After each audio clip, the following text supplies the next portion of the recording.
OK, let me show you around. Lovely. It's a big site. It certainly is. OK. You all right there? There we go. There we go. Wow. Now, Nick, having chatted to you, you don't seem like the mechanic kind of guy. I'm not, no. So what are you going to do with this? Well, I was thinking I'd demolish it all and then build a couple of houses on the plot. Really? Yes, I'm thinking we can get 2 4-bedroom, 2-bathroom townhouses on here. So when you saw this at auction, what was the first thing that went through your mind? I immediately thought it's a good-sized plot, decent location, it's ripe for housing.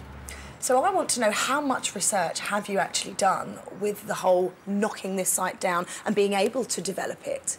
Well, first thing I always do is speak to the local council, and they're more than happy to have residential properties on the site, so that's always a good start.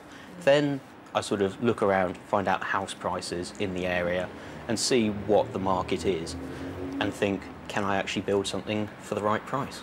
Have you looked into anything to do with the contamination of the site?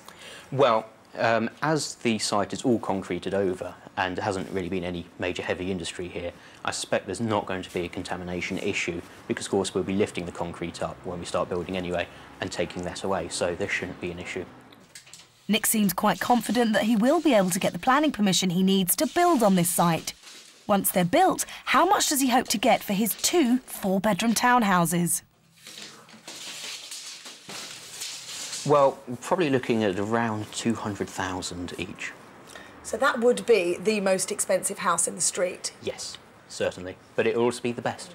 That's the only thing that concerns me, is that you might be a little bit top end of the market building a very swish house here in a road like this. Well, I think for the size of plot, we can afford to put houses this size on. And to be honest, when you're building it, to go from a 3 to a 4-bedroom house is not that much more. So I think it's worth a shot. So how much is it going to cost you to build these? Well, hopefully the build cost will come in somewhere around 150 to 160,000 mark. That's for both semis? For both of them, yes. So there's quite a healthy profit in it for Certainly hope so, yeah. Nick certainly has a clear idea of what he wants to build here. I'm just a little concerned he may be being too ambitious with the size and price of property for the area. What overall style and look is he going for? They're going to be fairly similar to the majority of the housing stock on this road, which is a large Victorian terrace. So it's going to have a lower ground floor, an upper ground floor, so you actually access it probably going up from the pavement, and then it'll be over 3, maybe 4 stories. This is a very exciting project for you, isn't it? Certainly is. It's the first time I'm actually going to be building something. I've done a few projects before, but never where I've actually gone through and built the houses.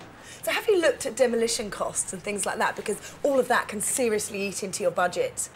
Just about to start speaking to builders and demolition people and all the other trades, so prices haven't actually got them nailed down yet.